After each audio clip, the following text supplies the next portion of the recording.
Yeah, everyone, this is Thermite, and this is Nekogahara, Stray Cat Samurai, Volume 2. Very, very excited to get into this. So, let's see if I remember this. This is Norachio. This is... No, I don't remember his name. He's the guy who was, looking for Norachio at the end of last volume, I think. And then this is also Norachio? I assume if it is, then this is pre-history Norachio, back when he still had his master. Because he looks less gruff here than he does here. Oh, whoa. Okay, so I remember her from last volume at the very end. This is the girl who I believe, I'm fairly sure she's a ninja. I don't know if I had actual proof of that or not, but I think she's a ninja. And she's got a prosthetic leg, which is really cool. Especially because, just assuming she is a ninja, the idea of a female cat with one leg who's still capable of being a ninja, that's such a cool idea. Ooh, chapter 7, stumped. Right. I see what you're doing there. Just in general, though, this is a beautiful, beautiful cover. Or, image in general. I should probably use this as my background.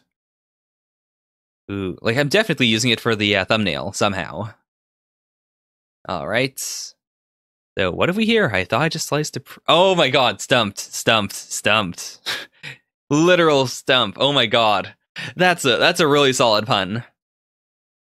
Actually, I'm wondering, I guess the Japanese version of this would also have that as a pun, right? Because if I'm thinking about it, when someone says they have a stump for an arm or a stump for a leg, that comes from the idea of when you cut down a tree, you leave a stump behind, right? I've never looked that up until now, but I think that's the etymology, right? So that would make sense. It would make sense to be a pun in either language. You cut some mogs in two and still not assume they're dead. Looks like we've got a troublemaker on our hands. Alright, and yes, that is in fact the same guy as this guy. Okay, so I know what's happening. Chapter 7, stumped, stump. It's such a simple pun, but I love it. Alright, yeah, so he's currently leaving the temple with the tanuki in it. Then, ooh, that's really cool.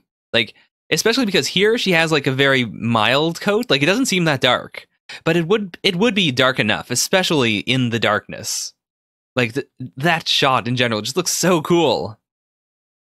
Also, I really like what they're doing with her leg here. That's not the same as it was here, right? No, because here it's just it's one strap that attaches to her stump, and then the rest of it is smooth. Whereas here, it's that strap and then another one on top, I guess. Or I guess, no, never mind. I can see that now. I can see it. It's there. So she has this as a holster strap. And then there's another strap here. And then there's a third one here. And the third one is her peg leg. And so that's the same thing here. This is containing her stuff. This is the second one. And then that's the leg. Okay, I see that. That's actually really cool. In Hiroyuki Takei's other series that I've read, Ultimo, there's a character that does something like this, where he's not wearing stockings, but he's wearing straps that imitate what look kind of like striped stockings. And that's a really cool aesthetic design. Also, just this shot in general, using the negative space to show that she's barely visible. Black cats shouldn't stand around the dark. Oh, I didn't even... Oh, wow! He jumped all the way up there. From this shot, you can see him perk up a little, and then boom! Automatically just in the trees. That's beautiful. But since you can, then maybe you really are worthy to join us. Okay, her name is Mukuro. I'm here by the order of Littlefold, leader of the Clouder of Extraordinary Cats. Oh boy, we League of Extraordinary Gentlemen now. Oh, I'm very excited. Yeah, probably best not to be involved. Especially if she's a suspicious Molly like you, sporting a peg leg that's practically screaming that it has a secret. Yeah. This shot makes it seem as if the pieces are a bit less spaced out than they were before. So I guess that just comes down to artistic decision. Also, I'm pretty sure I said this before, but I love how the series manages to integrate just feline terminology into the series without it seeming forced. None of this seems like forced dialogue. It just makes perfect fluid sense. Out of the way, kitten, I'm in a hurry. Ooh, okay. The reason I was chosen for this job is that I'm a ridiculously good fighter. Oh, yeah. Right. So she can take him in without having to kill him. In battle, it's kill or be killed, always. As long as I'm alive, I will never lose. Okay. Wait, what did he unsheath? Headstrong females aren't my type. I do enjoy pinning them under me. Oh my god, his dick is out. His dick is out. Oh boy. That's gotta be it, right? I'm not misseeing anything. Yep. All right. His dick is out. Oh, and I love the little tiny little like blush marks on her right there. Like, clearly she's embarrassed, but it's not like full anime like, oh no, embarrassment. Like, she seems like genuinely just like taken off guard, and she still looks very serious. That's a very hard like thing to hit. All right, let's do this. You've never seen one of these before? Oh. This is a valid tactic. But oh man, I knew exactly where her next kick was going to land. Okay, yeah, right, because she's a breed with longer arms. So naturally, she has the length advantage. Oh, I didn't even think about that. Like, the fact that he's such a good fighter, like, it makes it very hard to remember that, oh yeah, he's also missing an eye. Like, it barely ever comes up. Already up close, your options are suddenly limited. Oh no, he's gonna stick his dick in her. I do think you should have asked what my false leg was hiding. Yep, it's a sword. Is it? Yes, okay, here it's clearly a sword. Here it looks more like a spike or something. But okay, Okakato. There's gotta be a pun there, but I don't know what it is. You stupid furball! If you kill me, I can't bed you! Oh my god. Absolutely the best. Holy shit. You would punch a Molly in the face? Oh boy. Oh boy. Oh my god. Okay, that's genius. This is also one of the few times, like, outside of, like, Naruto, for instance, that I've seen, like, a series do the stump trick in a way that isn't, like, explicitly always comedic. Like, clearly the last time, like, in the opening of the chapter, when she used it, it was, like, a legitimate getaway technique, whereas this is much more comedic. Oh my god, that's the end of the chapter? Because this is a monthly series, I believe. So, oh my god, I cannot imagine being someone reading a manga magazine, and then you get to the end of this chapter, and it's just Noichio just sticking his dick in a stump and going stumped, and that's the end. Wow. All right, so this is Amemura short, I believe. Yeah, I'm pretty sure it's Amemura. I could be wrong. The short part's obvious because he's a short fur, or short. I don't remember what species he is. But okay, fair enough. Okay, so he's just taking a sword and paying for it. Ooh, if that Mog's still alive, then it's my job to cut him down. Okay. Himemasu Castle. Okay. Oh, okay, this is the handsome cats. The one with the really nice face, who had all, like, the groupies. Ooh, Shishiwaka, that's right, that was his name. Shakigawa Shogun, Amamura Riken short no Kamidono. Wait. Amamura Riken short no Kamidono. Okay, that's what it is. So his full name would be Amamura Riken shorts. Wait a minute. No, because I thought the previous character's name... Like, I thought this boy was Amamura Shorts. But then his name is Amamura Riken Shorts. It's probably something I'm not fully getting. Or it might be like a middle name, perhaps? That's right. I had him pushed to the brink of death, but he's pushed something else up your brink. How could I have forgotten that? How could I have forgotten that our boy Norichio waited in the litter box and then shoved the hook up his ass? Or up his brink, so to speak. Okay. But he does seem to be very reasonable. Like, yeah, they come to me in droves, they swear to me, they'll bring me his head, they'll ask me for soldiers and money. But right, like, there's no reason to do that. As long as Norichio is just wandering the world, like, he doesn't present a big problem. Like, every once in a while, maybe, but if he's just, like, wandering about, he's not going to be that big of a deal. Yeah, I like things just fine the way they are now. Hmm. Oh, okay. And so, Amemura-san is like he is the fool son. He is just this, this idiot cat who goes out and he peddles what was it, catnip? Yeah, it was catnip. Yeah, so he doesn't care about his son at all. Ooh, father, mother, Shishiwaka, you are no longer our son. Ooh, okay. So wait, Riken Dono. So we saw his name was Amamura Riken Short no Kami Dono. So I guess his name. I guess I'll call him Riken, and then I'm not sure what we'll call his son. But yeah, so like he's. This is also really interesting in its own right because like I was kind of glancing over it at first, but if you look here, you can see crosses, and then this itself looks like a chapel. Also, I apologize if you can hear the phone in the background. It should be cut out.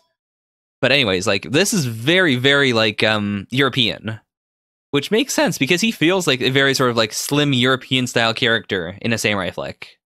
But yeah, so he's feeling those abandonment issues, and then who the hell is this? You just don't get it. There are some bad guys that you choose to keep around. That's a scary looking kitty. That's a very scary looking kitty. Anyways, as I was saying, he's a scary looking character. All right, I'm completely thrown off now. Sorry. Oh, damn. What a thing to walk into.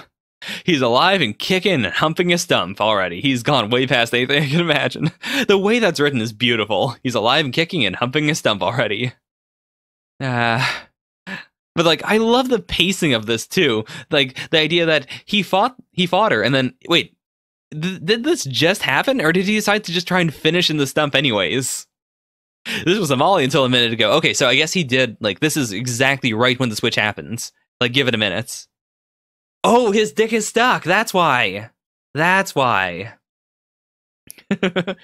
What you use for pleasure is none of my business. You can bet I'm not going to tell anyone, and no one's criticizing here.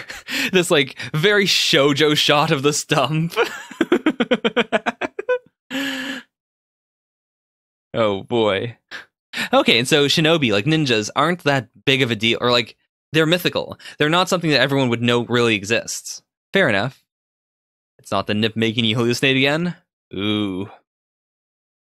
True. I've never seen a molly that slim with such big jugs, and I am almost out of the stuff. All right, they're doing it. We're getting a rematch this soon. That's very surprising. Or not.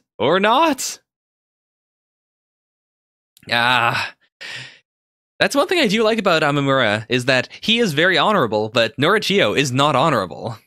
Like, he's a real fighter. If you really want to kill me, then stop talking and do it. Right. God, this is so visceral, too. I love it. Why don't you just kill me right here and now?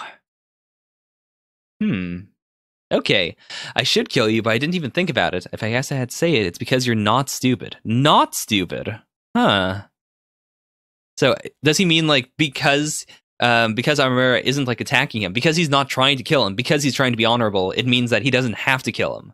Like, because he's making this distance between the two, like, it's okay if he, like, lets him survive. Whereas with the others, it was like, well, I'm gonna kill all of them right here and now. Oh no. This was foreshadowed. Norichio said he was running out of nip. He's seeing it. He's seeing the Red Warrior again. And now specifically, he's looking at Amamura and seeing the Red Warrior. Oh god, I think Amamura's getting his death wish fulfilled.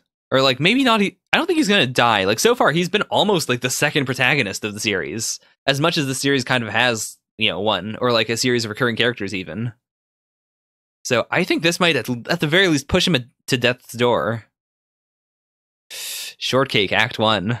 Ooh, we're doing a short arc, I suppose. Hideout of the Clouder of Extraordinary Cats. All right, we're doing this. Like, they weren't just a one-name title drop. Ooh, cool. Norichio the Godslayer is plagued by nightmares. The fear of having accidentally killed a person haunts him to this day. Accidentally? But didn't he, like, rip that person's throat out? A cat could never kill a person intentionally. I see. So, for better or for worse, like, it was basically just it was a desperate move. and he accidentally managed to rip that person's throat out. Also, this is such a cool way of showing all these characters that may or may not show up like later in this volume or later in the series. Because we're seeing just enough of each of them to make them all distinctive. Like, we've got this guy with the kitsune mask. We've got some sort of strange, like, frog person in the back almost. These two look kind of meh. But I mean, like, the mask thing is interesting. This one seems to be riding a pit bull. Like, a normal-sized pit bull almost. Or, like, I don't know how the scale works then. Because that's a giant pit bull. If these are supposed to be normal cats. Whoa, whoa, whoa. But yeah, like, it is very distinctive. And so Norachio set off on a journey in pursuit of his master. Yeah, so he has no proof that his master is dead. It's just that, that person he tried to bite at is gone. Is dead, and his master is gone. And so he set off, taking with him the katana that was left behind and the bell that marked him as a kept cat. He in turn was pursued by that apparition. It's really interesting that this is like a known thing. Like, at some point he must have told this story, because clearly there weren't any like onlookers, right? It comes to him when the effects of the nip wear off. I know of a few different movies that do something like this, but the main thing that's coming to mind right now is the final season of Samurai Jack. Jack is like followed by kind of this. Like, it's not a real specter, as far as we know. It may or may not be real, but like it is like treated at the very least as this hallucination, this almost specter of death. So like, a person died red with blood, the Red Warrior. Yeah, dude. Come on. Oh no. The one thing I think might save him is that Amamura Short is short, like literally short. And the Red Warrior is this giant, massive figure. So it's possible that Norachio, like, even though he's, fighting Short as if he was the Red Warrior, like, because of the size difference, he might, like, swing the sword over his head a bunch instead of actually killing him. Ooh. Right. Does this Mog ever miss? I think that's it. I think it is because he's shooting at something too high, so he's probably not going to be seriously hurt, but still.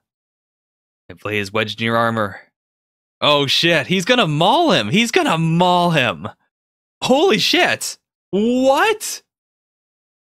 Whoa, whoa, whoa, whoa. So, we cut right from, like I did before with my fangs, and then we just cuts to Amamura just utterly mauled. Holy crap. And he looks more like a cat here than he usually does. Like, the cats in general in the series do look very feline. I have to give props for that. They are like, they hit this perfect balance to me between anthropomorphic and, feline. But here especially, I think because, his eyes are so wide open and because he looks like, a scraggly cat. Like, I tend to see a lot of, like, scraggly cats around here. Like, ones that aren't being cared for. Like, it just, it tugs at my heartstrings to see just any cat like this. Oh, he chewed up my ear. First I see his fangs, next thing I knew, here I am. Oh man, is he crying? I mean, I wouldn't, of course he would, like not even just from like, sadness, but just from the pain, like holy crap. Yeah, if I'd known this is how it's gonna play out, I would have forgotten all about the stupid revenge idea. Oh, Scats. Who is going to save him? There's no way you can dodge out of the way, right? Alright, oh, we're cutting back to this now, okay. So, Kuragane Hyoi. If you want, you can go around with me, pretty boy. Oh, that's an iron plate. Like, I noticed it was kind of, like, sewn on, but I wasn't sure what that was supposed to be. So, that's a... Whoa, whoa, whoa. From the pound. Oh, that's a really cool way of putting it, too. Like, I must be getting famous. No, wait, no. It's the pound that's famous. An island where they send the worst cats, those who've been convicted of the most heinous of crimes. I love things like this. I absolutely love them. Like, there are a lot of series that do this, like, I guess it's kind of a trope now at this point. Like, the idea of a prison island, where you just send people there, and they can't leave the islands. And so it's just this lawless area where all the prisoners have to fight to survive, and they create their own factions, and just like, it's so cool, because, like, I guess it has that, like, post-apocalyptic thing that I really hate, but it's being isolated to one island, and it's like, well, everyone here committed some sort of crime. They're here for some reason, even if it's not like truly just for all of them. Like, there's a sort of like justification there, and I think that's what makes it good for me. Exile to the pound is a virtual death sentence. Oh, wow, we've got a lot of extra cats here. Lots of different shapes and sizes too, interestingly enough. 6 cats all sentenced to the pound. Like, they're all from the islands. Did Amamura Short no Kami bring them here? Okay. Whoa, who is this? So, this is a situation I always love. Like, Shiro-chan is very small, as you can see, and very, like, unassuming. But these 6 cats, who we've already established to be complete badasses, are all terrified, suddenly. Like, they're all just making excuses. Oh, man. Whoa, what? I used the back of my sword. Okay. So, none of them were actually cut, but damn. Wipe up every drop of blood from the floor. And you, if you value your life, you'll never come here again. Damn, that is terrifying. The legendary swords feline who is said to have died in a revolt against the shogunate. Am I seeing a ghost? Short, whatever you do, do not defy your father. Yeah, his father's got some scary kitties with him. Also, I guess I'll call him Short, then. The world is rotten with tough guys. Strength comes in all shapes and sizes. Okay, Conviction, sex appeal. I guess sex appeal works with her. Like, that was how she pulled off the stump escape. Sense of duty, fair enough. Craftiness. Wait, is that Shishiwaka? Yeah, because we have that shot, and then we have, like, panning up to this. So, Shishiwaka is craftiness, which I guess that makes sense. Like, he wasn't, like, he doesn't really buy into what he's doing, like, his groupies are there, intentionally because he kind of, like, cultivates them. Sadness is, I literally just forgot their name, Amagami Shiro. So Shiro is sadness, interestingly. Or total immunity to the pangs of conscience, pure evil, and power. Holy shit. I was gonna say, like, who here is specifically pure evil? Like, I seem to might have been all of them, but they didn't seem that bad. Like, especially showing them with this shot. Like, that, like, even if they were evil people, this shot makes them feel very, like, very human or very feline. Like, the idea of them all working together just to clean up. But damn, pure evil and power. We're seeing, Short's dad.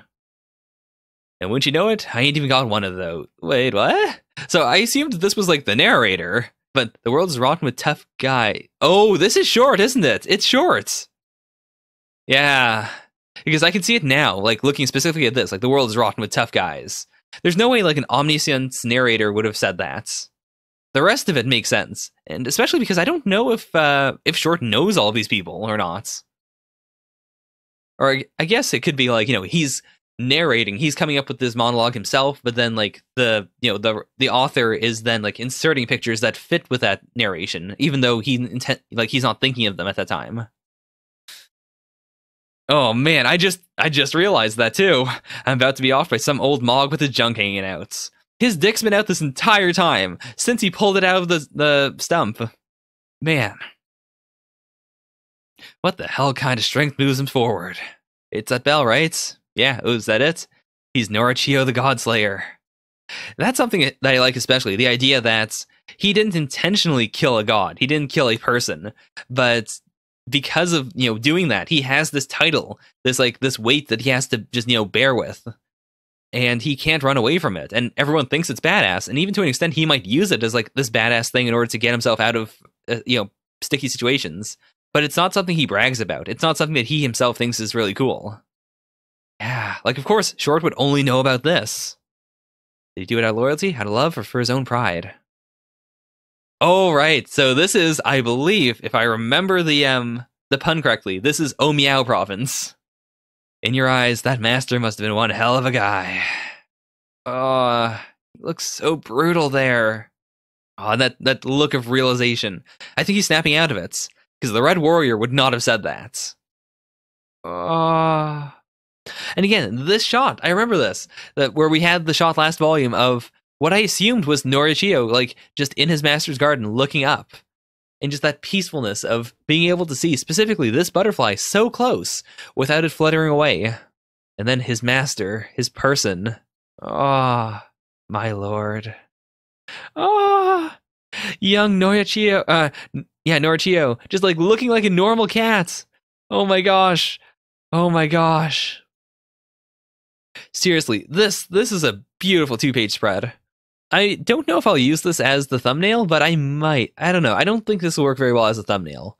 but I could probably clean all this up. Like this, because it's so starkly black and white, it'd be very easy to fix up. If you're gonna off me, then off me, doggone it. I thought you were your own Tom, that your father's sins were not yours. Ah, you reek of his scent, of the one who tried to kill his master. Right. The scent of my vile arch-nemesis, the man who drove out my master. The scent of Shakigawa, Amamura's keeper. My dad is your arch-nemesis.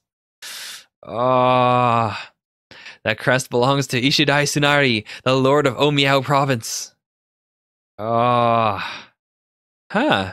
But that's crazy. Yeah, I can't be dead right now. Not until we talk this out. He went from being like near dead, from where I assumed he was going to have to pass out and like wake up like days later, to like, no, he's moving. He's doing this. He has a purpose now. With this, my own unique weapon. It's going to get cut off, right? There's no way. Oh, the kendama string isn't being cut. What? Amateurs are always looking at the hilt and the ball, but those are just easy targets. It's not until you can control the string that you start to master the skill. Okay, what? My blood runs through the string from one end to the other. This string bends to my will. I control it like it's a part of me. No blade, no matter how sharp, will ever cut it. And the more it wraps around your sword, the faster it goes. Holy crap. Okay, that is legitimately really cool. Netherworld Soul Reaper. Okay, because he gave it such a stupid name, it's not going to work. But still. It didn't break the sword, right? Did it break the ball? What? What? Holy crap, he did it. I cannot believe that worked. I cannot believe that worked. Holy shit. Wow. That's it? That's the end of volume 2? Okay, we got an extra chapter. Thank goodness. Wow, wow, wow. All right. It's that whack job samurai. Okay, so we're going back to Siamuro. Okay, so we're getting a little side story with him. Cool, cool. It was that samurai who come out. Believe it or not. Yeah, we saw that. Sure, sure. So how is he going to spin this, I guess? Have you cats heard about what happened at the port town? Amamura Shorts, right?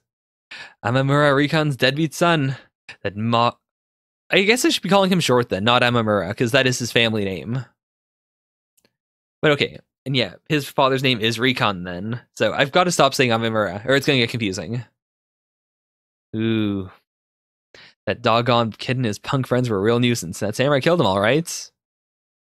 Believe it or not. Killed them all and took all their nip. Okay. This is a really cool way of doing basically a like a recap episode or a recap chapter.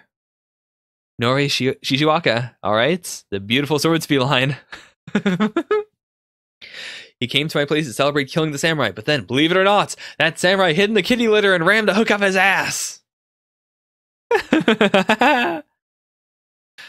Oh my gosh. Yeah. Oh yeah. So Shuriya Abihei. According to him, the samurai's name is Norichio. A certain person took him in when he was a kitten. They got separated in the war, so even though he's getting on in years, the Mog still got his childhood name. Yeah. Oh man. He has a cross-shaped scar over his eye. His ear is torn so badly, it looks like it's about to fall off. He's still hanging that bell, the symbol of a kept cat from his katana, shameless Mog. And more than anything, he stinks to high heaven. Anyone would know the minute they saw. Excuse me.